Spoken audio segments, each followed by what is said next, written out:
सुंदर कार्तिक का महीना, इस कार्तिक महीने में अगर भक्त कुछ साधन करता है तो उस साधना का विशेष फल भक्त को प्राप्त अनंत गुना होता है।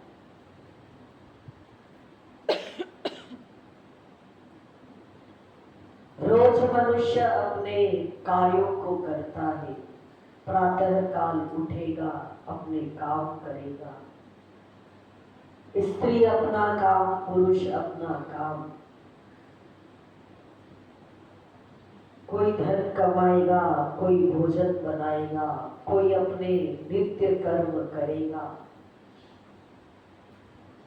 लेकिन कभी कभी किसी व्यक्ति को कुछ हीरा हाथ लग जाता है, उस रास्ते से वो रोज जाता है, लेकिन हीरा हाथ लग गया तो बड़ा खुश होता है। भाई सालों हो गए इस रास्ते से जाते, लेकिन क्या बात है, आज तो इस रास्ते से जाना सफल हो गया, मुझे हीरा मिल गया और मेरी जन्म जन्म की सारी जिंदगी की गरीबी खत्म हो गई। इसी प्रकार सुंदर भगवान के कभी कभी कुछ पुरुषोत्तम मास, कार्तिक मास, श्रावण मास, माघ मास, कुछ भगवान ने ऐसे सुंदर महीने हैं। इस कार्तिक मास का महात्मा, प्रातः काल स्नान करना चाहिए। क्यों करना चाहिए? क्योंकि प्रातः काल इस कार्तिक मास में जल के अंदर भगवान नारायण मत्स्य रूप होकर निवास करते हैं और शंखासुर ने सारे वेद, सारे मंत्र जल के अंदर डाल दिए।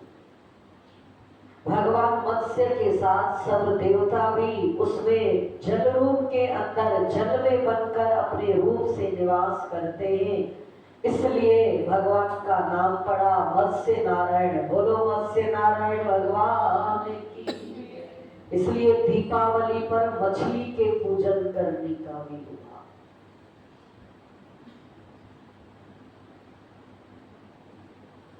जब भगवान नारायण जल के अंदर निवास करने लगे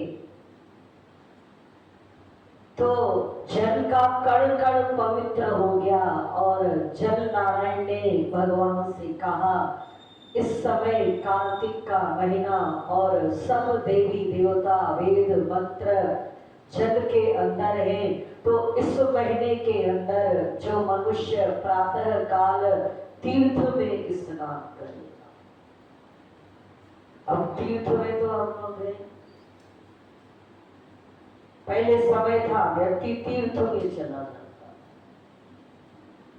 पहले का समय बहुत अंतर होता है समय में, लेकिन समय में भले अंतर हो लेकिन सिद्धांतों में अंतर नहीं।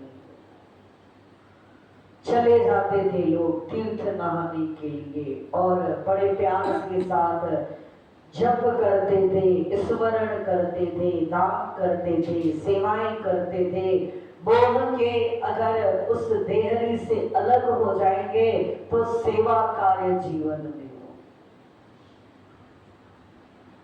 अब क्या करें, मनुष्य को चाहिए वो घर के अंदर ही बड़े प्यार के साथ गंगा जल डाल दे अपने सुंदर नहाने के उसमें, और इस भाव को रखे, भाई मैं गंगा जी के अंदर नहा रहा हूं, हर हर गंगे हर हर गंगे, जय यमुना मैया, जय प्रयागराज तीर्थ, हर हर गंगा भाव से जब डुबकी लगाता है हर हर गंगे, तो उसको गंगा नहाने का ही फल मिलता।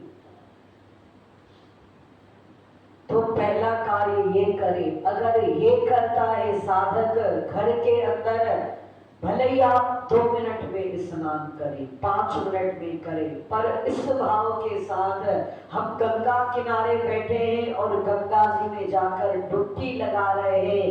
हर हर गंगे हर हर गंगे।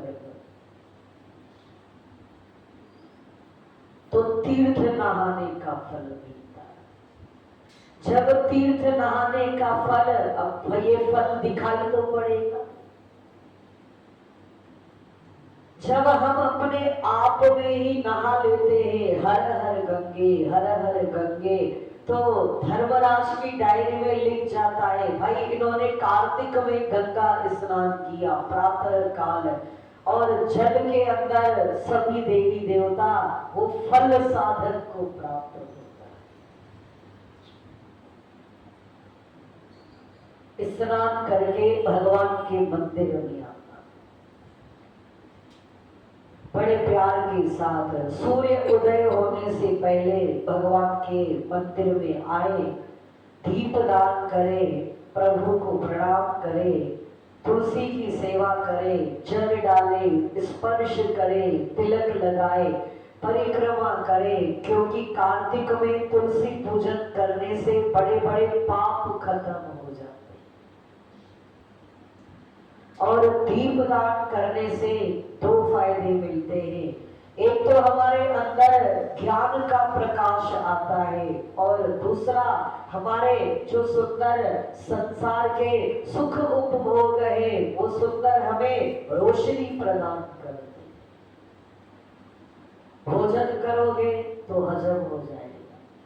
घूमने निकलेंगे कार्तिक में, प्रभात फेरी निकलती है, घूमने निकलेंगे, वैसे घूमने जाएंगे तो थक जाएंगे, कार्तिक की फेरी में जाएंगे नहीं थकता है।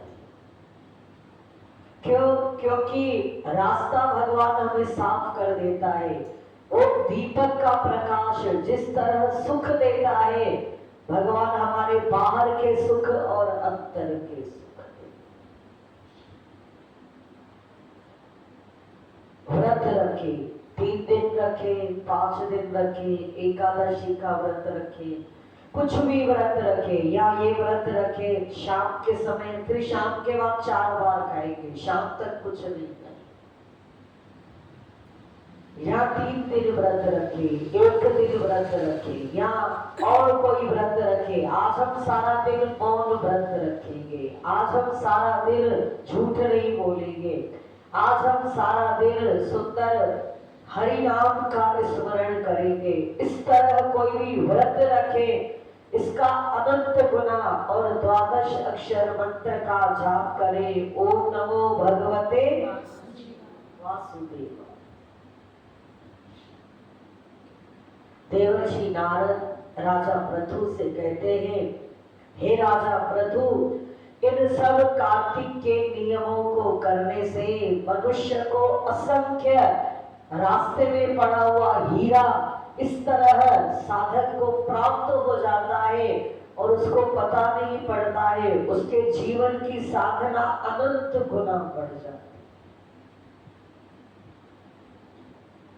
भगवान विष्णु के गण धर्मदत्त ब्राह्मण को बड़ा धन्यवाद देते हैं, बड़े ही प्यार के साथ उनका शुक्रिया अदा करते हैं कि तुमने अपने कार्तिक व्रत का आधा पुण्य कलहा राक्षसी को दिया, और देखो ये निष्पाप होकर तेजस्वी होकर समस्त सुख भोगने के लिए वैकुंठ से विमान आया है, और ये भगवान विष्णु के लोक जा रही है, और अब ये सारूप्य मुक्ति प्राप्त कर रही। और धर्मदत्त ब्राह्मण देने वाला कभी कम नहीं होता है, तुमको इसका 10 गुना फल प्राप्त। तुम इस संसार के सुख भोग होकर अगले जन्म में राजा दशरथ बनोगे अयोध्या के, और जो तुम्हारी अभी वर्तमान में स्त्रियां हैं 2, वो तुम्हारी स्त्री होगी, और ये कलहा राक्षसी भी तेरी तीसरी भार्या केकई कहलाएगी, और साक्षात परमात्मा नारायण राम बनकर अवतार लेंगे, और वो तेरे यहाँ पुत्र बनकर के, और धर्मरथ तुम्हारा नाम युगों युगों तक शास्त्रों के अंदर अमर हो जाएगा, दशरथ पुत्र राम पे। इस तरह बड़े प्यार के साथ सुंदर और इतिहास सुनाते हैं। हे ब्राह्मण, पूर्व जन्म में कांचीपुरी नगरी है और वहां का राजा है चोल। राजा प्रजावत्सल है, धर्मात्मा है, भक्त है और नियम धारण करने वाला है, भगवान की सेवा करने वाला है। उसके राज्य में कोई दुखी, दीन, पापी और अपराधी कोई नहीं था। एक बार सुंदर कार्तिक का महीना था और राजा सुंदर अपने धन के अनुसार स्वर्ण चांदी के हार, मुकुट, फूल लेकर अनंत नारायण के सुंदर मंदिर में गए, जो कि दक्षिण भारत के अंदर है। शेषशाही भगवान अनंत नारायण का मंदिर, राजा वहां पर जाता। लक्ष्मी जी उनके चरणों की सेवा करती हैं और राजा वहां पर गए और बड़े प्यार के साथ भगवान का स्वर्ण के आभूषणों से, पुष्पों से श्रृंगार किया। स्वयं बैठ जाते हैं और जप करने लगे, ओम नमो भगवते वासुदेवाय,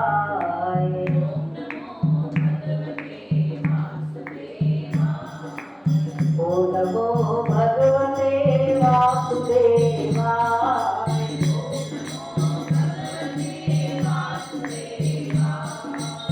ओम नमो भगवते वासुदेवाय।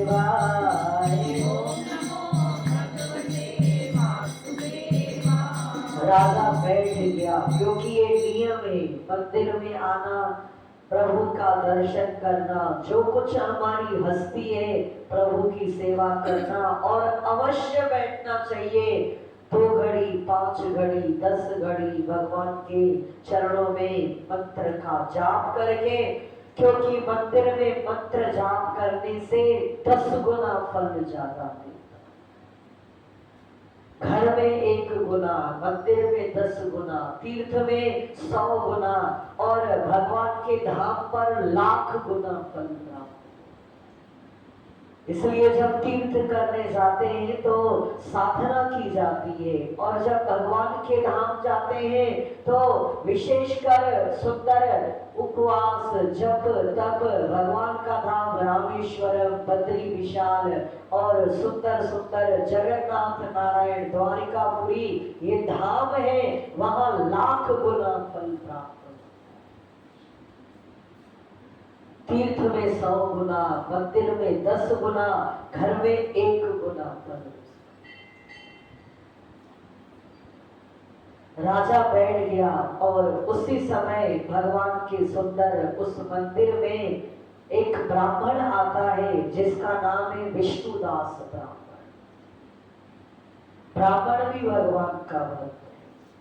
वो बड़े प्यार के साथ सुंदर अपने थान में कई तरह से तुलसी की मंजरी लेकर के आया है। तुलसी का हार, तुलसी की सुंदर सुंदर बड़े श्यामा तुलसी, हरी भरी तुलसी ले आया और भगवान नारायण के सुंदर चरणों में, उनके हाथ पर, गले पर, वक्षस्थल स्थल पर, शर पर, क्योंकि माता तुलसी हरि के शीश विराजत त्रिभुवन से, तुलसी तुलसी रख दिया और नारायण नारायण कहकर ब्राह्मण भी एक कोने में बैठ गया। जब विष्णुदास ब्राह्मण ने तुलसी भगवान पर चढ़ाई, अब सोने के आभूषण, सोने के फूल सब ढक जाते हैं। राजा ने देखा, राजा को क्रोध आ जाता। जब क्रोध आ गया तो उन्होंने ब्राह्मण से कहा, तुझे, तू ढोंगी है, तू पाखंडी है, तुझे बुद्धि नहीं है, तूने मेरे सारे स्वर्ण के आभूषणों को ढक दिया। तुम समझते हो तुम बड़े भक्ति वाले हो, कौन सी भक्ति तुम करते हो? ब्राह्मण ने सुना तो ब्राह्मण को भी गुस्सा। कुछ क्षण ऐसे होते, सामने वाला भी गुस्सा करेगा, वो भी करेगा, वो भी करेगा, वो भी करेगा। कुछ समय, क्योंकि जो क्रोध का आवेग है वो सामने वाले के ऊपर चला जाए। ब्राह्मण को भी गुस्सा आ गया, राजा तुझे लक्ष्मी का अपने बड़ा घमंड है, धन का घमंड है, इसलिए कह रहा है। अरे भगवान को तो तुलसी दल पसंद है। अच्छा, तो तुलसी दल पसंद है, तो भगवान को तुलसी दल पसंद है, तो भगवान कहाँ बैठेंगे? मंदिर में बैठते हैं। तुमने मंदिर बनवाया है? कोई तुमने भगवान का विग्रह रखा है? कुछ तुमने यज्ञ किया है भगवान के निमित्त, कुछ तुमने भगवान के निमित्त दान दिया है, कुछ किया है? बस तुलसी दल चढ़ा के कह रहे हो भगवान को तुलसी पसंद। इस तरह राजा का और ब्राह्मण का आपसी वाद विवाद हो जाता है। ब्राह्मण भी अपनी जगह सही है और राजा भी अपनी जगह, लेकिन कभी कभी वाद और विवाद, कभी कभी हमारा अगर वाद और विवाद संवाद के घेरे में रहे, भाई तुमने भी बोला हमने भी बोला, अब तुम भी खुश हम भी खुश, निकल गए। कभी कभी व्यक्ति उस विवादों के घेरे में उलझ जाता है, उस विवादों के जाल के अंदर फंस जाता है। वाद करो, तर्क करो, लेकिन कुतर्क मत करो, उसको काटो मत, रखो अपनी जगह पर। भाई कभी न कभी इसका संवाद जरूर हमारे सामने आएगा। विवाद हो गया, विवाद मतलब अहंकार का झगड़ा। अब झगड़ा हो गया, तुम बड़े कि हम बड़े, सब इकट्ठे हो गए। तब राजा चोर ने बड़े आवाज में कहा, तो अब फैसला होकर के रहेगा, अब हम भी अपने तरफ से साधना करेंगे और ये ब्राह्मण भी करें और देखें भगवान दर्शन किसको देता है।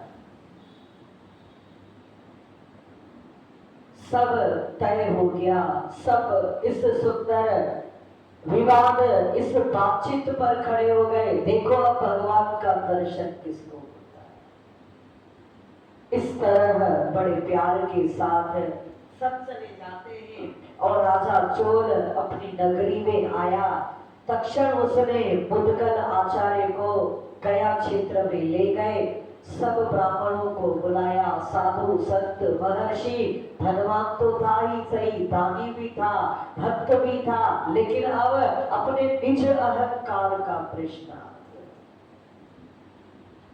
और गया में जाकर बहुत बड़ा विष्णु यज्ञ राजा ने प्रारंभ कर दिया। समस्त संत दान देना, दक्षिणा देना, सत्संग का आयोजन, यज्ञ करना, एक विशाल मेले का आयोजन कर दिया। अब विष्णुदास ब्राह्मण, वो तो गरीब था, क्या करे आगे? उसने सोचा कोई बात नहीं, कोई बात नहीं, मुझे धनवान की नकल तो मैं कर नहीं पाऊंगा, मुझे अपना भगवान को पाने का साधन तय करना है। और ब्राह्मण ने तय किया, कार्तिक व्रत किया, माघ मास का व्रत किया, तुलसी की क्यारी लगवाई, मौन व्रत रखा और एकादशी का जागरण करता था और अहरनिश जाप करता है, ओम नमो भगवते वासुदेव। कई वर्ष बीत जाते, उधर राजा रोज यज्ञ नया कर रहा है, इधर ब्राह्मण अपनी साधना कर रहा है, तन से, मन से और चित्त से और अपने लगनता के साथ। देवर्षि नारद बोले, भगवान विष्णु के गण बोले, विष्णुदास उस सुंदर धर्मदत्त ब्राह्मण को, एक समय विष्णुदास नित्य कर्म कर रहा था और नित्य कर्म करके उसने अपना भोजन बनाया और भोजन बनाकर जब उसने रखा तो अचानक कोई अलक्षित मनुष्य उस भोजन को चुरा करके ले गया। अलक्षित मतलब उसको उसने देखा नहीं था, कोई मनुष्य भोजन चुराकर वहां से ले गया। जब विष्णुदास आए, भोजन को न देखा तो उसने दोबारा भोजन बनवाया। फिर कोई ले गया जाकर के। तब विष्णुदास ने विचार किया, भोजन बनाने के कारण या तो शाम हो गई और अगर भगवान का पूजन नहीं हुआ तो फिर क्या, चलो भोजन नहीं बनाएंगे। दूसरा दिन हुआ, फिर उन्होंने रसोई तैयार की, फिर भगवान के भोग की तैयारी की। इतने में कोई छिपकर आया और भोजन चुरा के ले गया। इस तरह विष्णुदास ब्राह्मण 7 दिन तक बराबर भोजन बनाता रहा, लेकिन कोई आता है जानकार में नहीं था, वो देख भी नहीं पाता है और कोई भोजन चुरा के ले जाता है। तब विष्णुदास ब्राह्मण अपने मन में सोचने विचारने लगा कि मैं 7 दिन से उपवास कर रहा हूं, 7 दिन का उपवास व्रती हूं, लेकिन अब आज मैं भोजन करूंगा और भोजन बनाकर इस भोजन को देखूंगा कौन आता है। इस तरह भोजन तैयार करके भगवान के आगे रखा और ब्राह्मण छिप जाता है वहां। इतने में ही उसने देखा कि भोजन चुराने एक चांडाल आया है, जो कि बड़ा ही भूख से व्याकुल था। उसका शरीर हड्डियों का ढांचा मात्र था, हाड़ मांस था केवल। उसको देखकर ब्राह्मण दुखी हुआ और वो उस अन्न को ले जाने लगा। तब उसको देखकर ब्राह्मण कहने लगा, ठहर जाओ, ठहर जाओ, इस तरह ये भोजन कैसे करोगे? मैं और भी तुमको दे रहा हूं, ये लो, घी ले जाओ, दूध ले जाओ और इस रोटियों में घी ले जाओ और चुपड़ के खा ले। इस तरह जब कहा तो चांडाल दौड़ने लगा, ब्राह्मण भी उसके पीछे दौड़ा। तब चांडाल मूर्छित होकर गिर पड़ा। वह ब्राह्मण चांडाल को मूर्छित देकर अपने वस्त्र से उस पर हवा करने लगा। तब चांडाल उठकर खड़ा हुआ तो विष्णुदास ने उसे शंख चक्र गदा पद्मधारी भगवान विष्णु के रूप में देखा। बोलो नारायण भगवान की, नारायण भगवान की। उनको देखकर उनकी स्तुति और नमस्कार भी नहीं कर सका। उसी समय सुंदर इंद्र आदि 33 करोड़ देवता वहां आ जाते हैं। गंधर्व और अप्सराएं नृत्य करने लगती है और सब पुष्पों की वृष्टि करने लगते हैं। ओम नमो भगवते वासुदेवाय। सैकड़ों विमानों में देवता और ऋषिगण से भरा, ऋषिगण से वह स्थान भर जाता है। सब गाने बजाने लगे। तब विष्णु भगवान सतोगुणी अपने भक्त को हृदय से लगाकर उन्होंने अपनी समरूपता उसको प्रदान किया और सुंदर अपने विमान में उनको बिठा दिया। बोलो नारायण भगवान की। बड़े प्यार के साथ सुंदर एक है, ये बहुत छोटी सी बात है, लेकिन इस छोटी सी बात के अंदर रहस्य बहुत बड़ा छिपा। क्या छोटी सी बात है? क्या किया उन्होंने? भोजन बनाया, कोई चुरा के ले जाए, फिर भोजन बनाया, कोई ले गया, फिर भोजन बनाया, कोई ले गया, फिर भोजन बनाया। 7 दिन तक इस तरह। बहुत सारे लोग हैं जो भोजन नहीं करते, भाई 2 दिन नहीं खाया, 3 दिन नहीं खाया। बहुत सारे लोग हैं। एक नवरात्रि में एक माता है,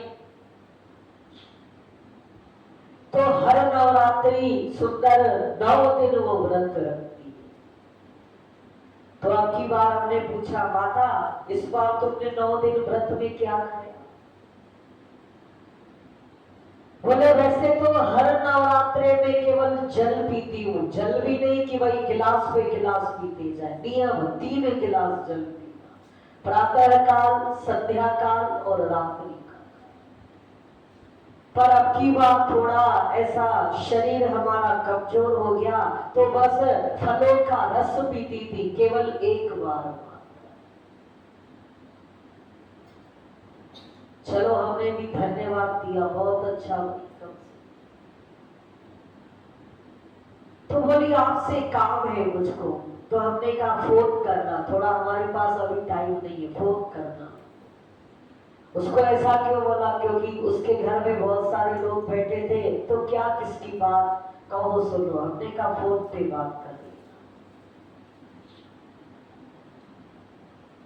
अब हमको क्या पता, आश्रम गए, पहुंचने से पहले ही उसका फोन आया। तो हम समझ गए इसको कुछ कठिन समस्या हो।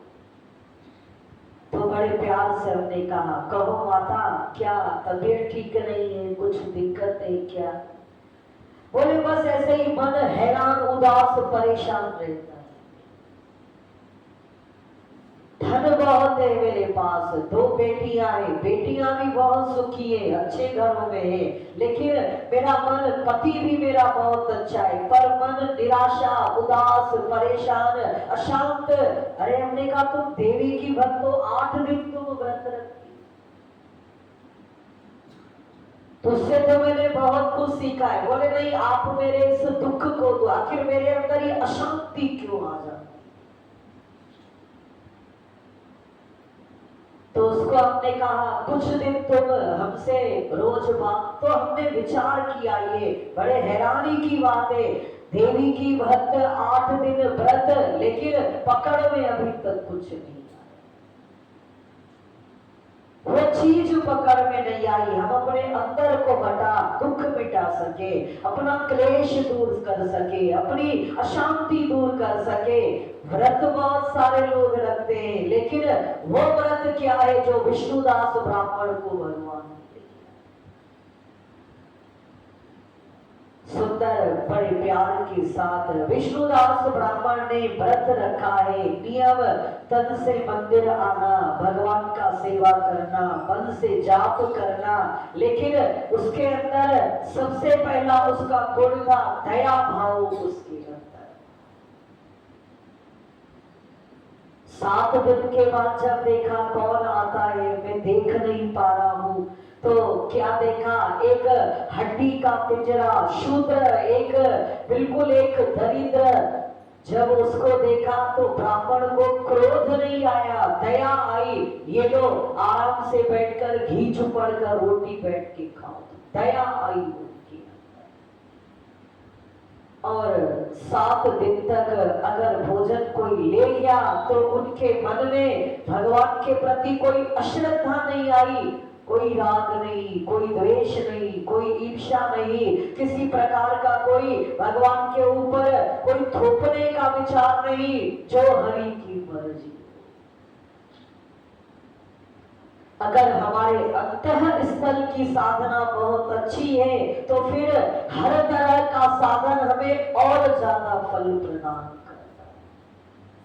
जो अंदर हमारा है इसको बहुत अच्छा रखे, प्योर रखे, साफ रखे, सुथरा रखे, पवित्र रखे, भगवान से रोज प्रार्थना करे। ब्राह्मण का नियम था, वो भगवान को रोज बोलता था, क्या बोलता था? ऐ मालिक, ऐ साहिब, मेरी प्रीत निभा देना। ऐ मालिक, ऐ साहिब, मेरी प्रीत निभा देना। अपने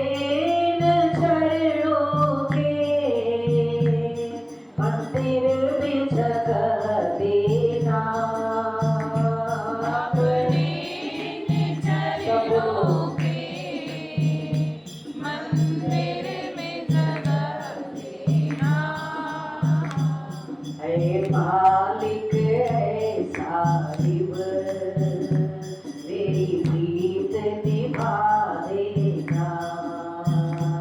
मालिक है साहिब, मेरी प्रीत निभा देना।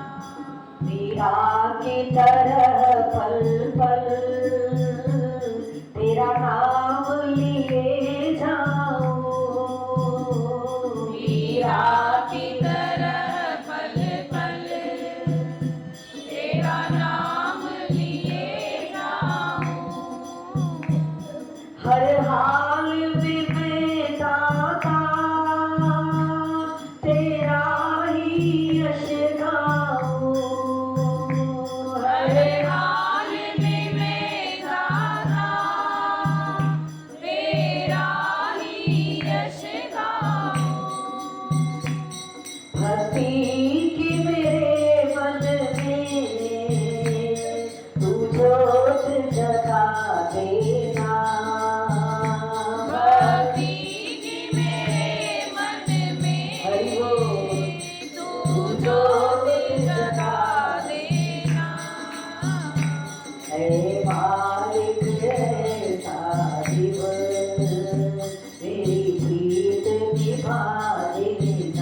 प्रेम का रस पीना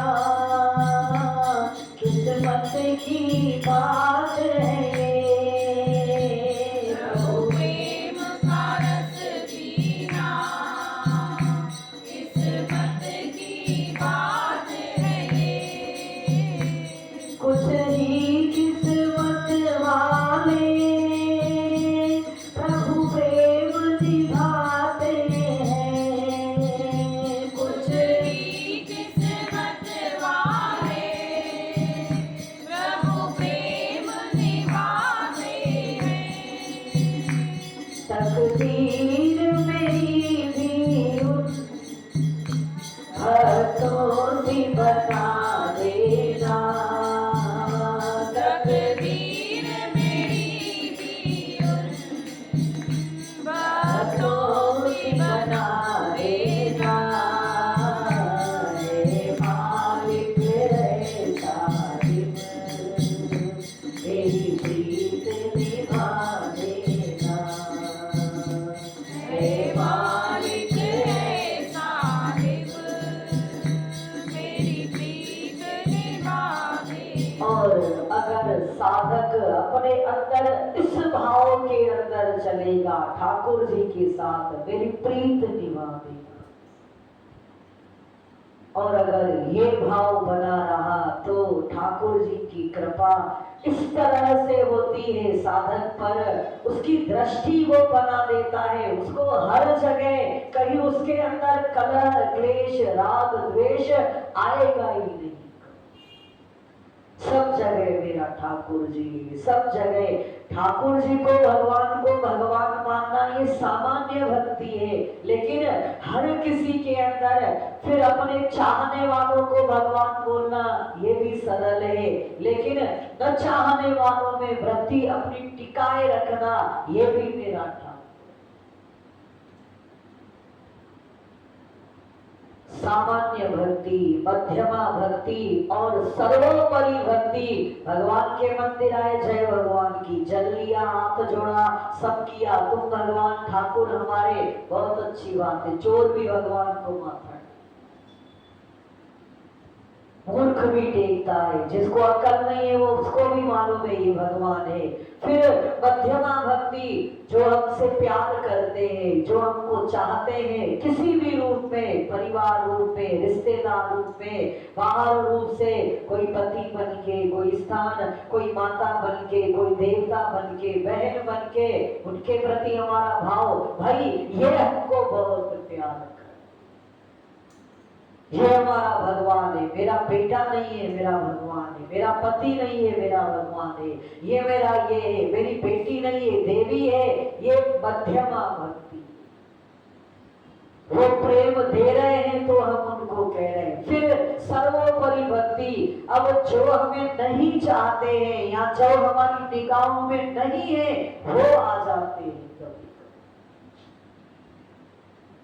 और भगवान की ऐसी सुंदर भगवान की ऐसी परीक्षा है, वो न चाहने वालों के द्वारा परीक्षा लेता है, अनेक तरह से फिर देखता है ये भक्त मेरा है कि किसका है। ये विष्णुदास ब्राह्मण सर्वोपरि भक्तों के अंदर है, उस चांडाल के अंदर भगवान को देखा और बड़े प्यार के साथ मेरे प्रभु आए हैं इस रूप। भक्त नामदेव ने कुत्ते के अंदर देखा, ज्ञानेश्वर ने भैंसे के अंदर देखा, बहुत सारे एकनाथ ने गधे के अंदर देखा। हम लोग तो इंसान में भी नहीं देखते। क्यों? क्योंकि अहंकारी है, ये हमको गाली देता है, इसलिए ये भगवान। इसलिए भक्त को बहुत समय तक, जीवन के उत्तरार्ध तक उसको सिद्धि नहीं प्राप्त हो। सिद्धि मतलब भोजन किया और भोजन का रस बना, खून बना, भोजन खाया, बहुत सारे लोग सब खाते लेकिन खून नहीं बढ़ता। वजन किया, हजम हुआ, रस बना, हमारा खून बढ़ा तो बड़ा मजा आया। भजन भी किया, मंदिर भी आए, साधना भी किया, सब किया, सिद्धि नहीं मिली तो बहुत समय तक उत्तरार्ध फिर होश आता है, कहाँ आ गए हम?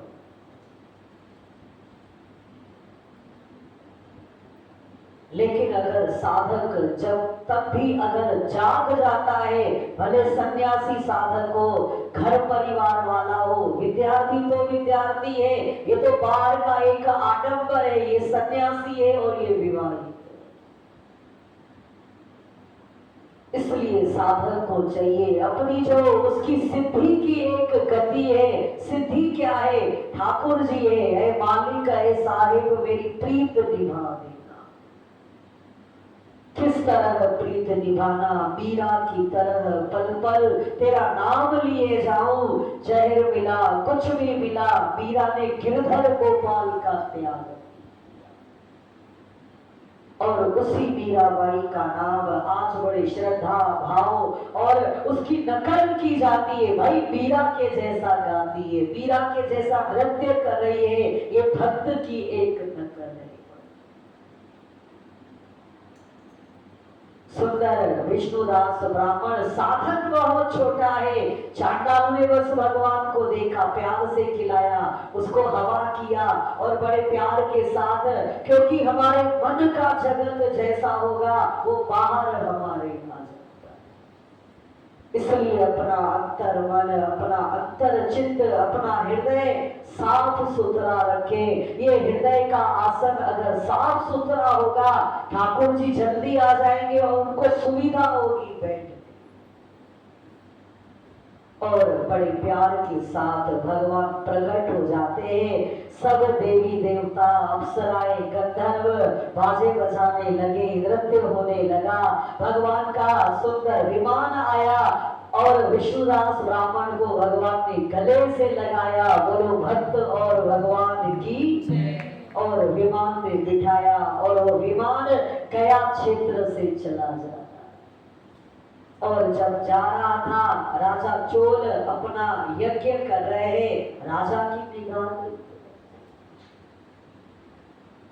जब राजा की निगाह गई बड़े प्यार के साथ, तो राजा ने देखा उस समय बड़े प्यार के सुंदर विमान में बैठे हुए विष्णु के समीप जाते हुए ब्राह्मण को दीक्षा युक्त राजा चोल ने देखा। वैकुंठ लोक को जाते हुए विष्णुदास को देखकर अपने गुरु मुद्गल को बुलाकर राजा ने बोला, जिससे चिढ़कर मैंने यज्ञ दान किया वही विष्णु रूप धारण करके ब्राह्मण वैकुंठ की ओर जा रहा है।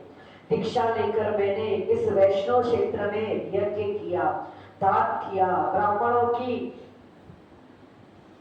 कामना पूरी की, परंतु आज तक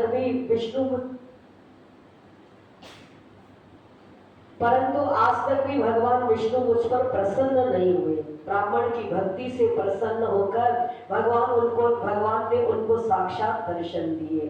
फिर चोल यज्ञशाला में जाकर विचार किया राजा ने, ये क्या, मुझे तो कुछ मिला ही नहीं, दर्शन ही नहीं मिला।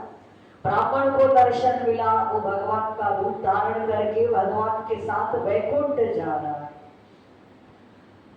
तब राजा चोल ने हिम्मत नहीं आ रही, विचार किया छोड़ना नहीं है, अब अंतिम सीढ़ी चढ़ ही जाना है। भले ब्राह्मण आगे चला गया कोई बात नहीं, लेकिन मुझे भी छोड़ना नहीं है। फिर साधक क्या गलती करता है, तुम आगे बढ़ो हम यहीं बैठे रहे। बैठने का नहीं, भले हार जाओ और आगे चलो और आगे चलो, फिर गिरेंगे फिर उठेंगे, फिर गिरेंगे फिर उठेंगे और आगे चलो। और उस समय चोल ने ये निश्चित किया, अब तो एक ही काम है, भगवान का दर्शन पाना। यज्ञ कुंड में आए और भगवान नारायण से प्रार्थना करने लगे, हे भगवान विष्णु, मैंने मन वाणी और शरीर से स्थिर भक्ति करके मुझे ये वर दो। यह कहकर राजा अग्नि के अंदर कूद पड़ा। तब मुद्गल ने क्रोध में अपनी चोटी उखाड़ ली और तभी से उनके गोत्र में मुद्गल शिखाहीन होते हैं।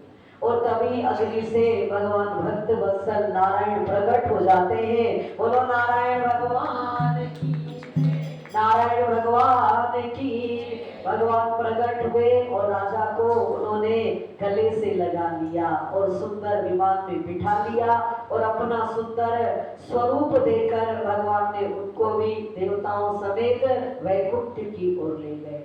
उस समय से विष्णुदास अब बड़े प्यार से पुण्यशील भगवान का दूत हो गया और राजा चोल सुशील हो गया। दोनों भगवान के विष्णु गण बन जाते हैं और समानता पाने वाले दोनों भगवान के द्वारपाल के रूप में वैकुंठ लोक में सुंदर भगवान का वास मिला और भगवान की सेवा मिली। इस तरह कार्तिक मास का 22वां अध्याय संपूर्ण। बोलो लक्ष्मी नारायण भगवान की, तुलसी माता की, तुलसी माता की। कार्तिक में तुलसी सेवा करने का एक विशेष नियम सभी स्त्रियां करती हैं। सब आती थी और एक वृद्धा माता भी आती है, पूजन करती है, आखिरी में झोली फैलाती है। सब बड़े प्यार के साथ आप सब भी झोली फैलाएंगे। वृद्धा माता कहती है, हे तुलसा माता, मैं बेटला सींचू तेरा, तू कर निस्तारा मेरा। अडुआ दे, लडुआ दे, पीतांबर की धोती दे, मीठा मीठा ग्रास दे, झालर की झिटकार दे, साई का रास दे, चटके की चाल दे, पटके की मौत दे, दाल भात का जीवन दे, चंदन की काठी दे, वैकुंठ का वास दे, एकादशी का दिन दे और कृष्ण का कटवा दे। तुलसी जी सुनती थी क्योंकि वृद्धा तुलसी को सुनाती है, पेड़ को नहीं सुनाती है, तुलसी को सुनाती है। मुरझाने लग गई। भगवान ने हंस करके कहा, अरे तुम हमारी प्रियतमा हो, हरी भरी रहो, तुम पीली क्यों हो गई, मुरझा रहे तेरे पत्ते। बोले ऐसा है, श्याम सुंदर सब आती है, पूजन करके चली जाती है, पर वृद्धा माता बोलती चली जाती है, कृष्ण का कंधा हम कहां से दे, और तो हम सब दे देंगे, अडुआ लडुआ, पीतांबर की धोती, मीठा मीठा ग्रास, झालर की झिड़कार, साई का रास, चटके की चाल, पटके की मौत, सब देंगे, लेकिन कृष्ण का कंधा, क्योंकि कृष्ण से बड़ा तो कोई है ही नहीं संसार में। फिर अरे बोले कोई बात नहीं, आज के बाद जो आपसे ये मांगेगा, वचन है, उसको कृष्ण का कंधा अवश्य। तुलसी जी ने सुना, हरी भरी हो गई फिर, और समय अनुसार वृद्धा माता काल का ग्रास बनी, मृत्यु हो गई, अर्थी सजाई गई, सब खड़े हैं, बैंड बाजे बज रहे हैं। कोई बूढ़ा मर जाता है तो बैंड बाजे बजते, क्यों बजते हैं, इसका भी बेटा, इसका भी बेटा, इसका भी बेटा, मतलब ये सीढ़ी चढ़ गई है, इसलिए बैंड बाजे बजाए जाते हैं, हरी भरी शाख फेंकी जाती है, पैसे फेंके जाते हैं कि ये जीवन अपना अच्छी तरह से जी करके। सब खड़े हो गए, ढोल बज रहे हैं, लेकिन वो अम्मा भारी हो जाती। क्यों भारी हो गई, सब तो खड़े आसपास रिश्तेदार, लेकिन कृष्ण नहीं आया है अभी तक। और उस समय भगवान को आना पड़ा, तुमको पुकारा और हम चले आए, उसको आना ही पड़ेगा। प्रभु आते हैं, सुंदर जवान एक सुंदर वेश को धारण करके, भाई क्या बात है, भीड़ है, ये वृद्धा अम्मा उठाए नहीं उठती, हम प्रयास करें क्या, बोले करके देख लो। भगवान आते हैं और कान में कहते हो, उठो अम्मा, कन्हैया आ गया है, तुमको कंधा दे, और अम्मा हल्की हो जाती है, भगवान उठाते हैं, अपना कंधा देते हैं। हे तुलसा मैया, जिस तरह उस अम्मा को कृष्ण का कंधा मिला, उसी तरह सभी भक्तों को ईश्वर प्रेम आश्रम में आए हुए सभी भक्तों को कृष्ण का कंधा प्राप्त हो। बोलो तुलसा महारानी की जय, भक्तों भगवान की। ओम नमो भगवते वासुदेवाय।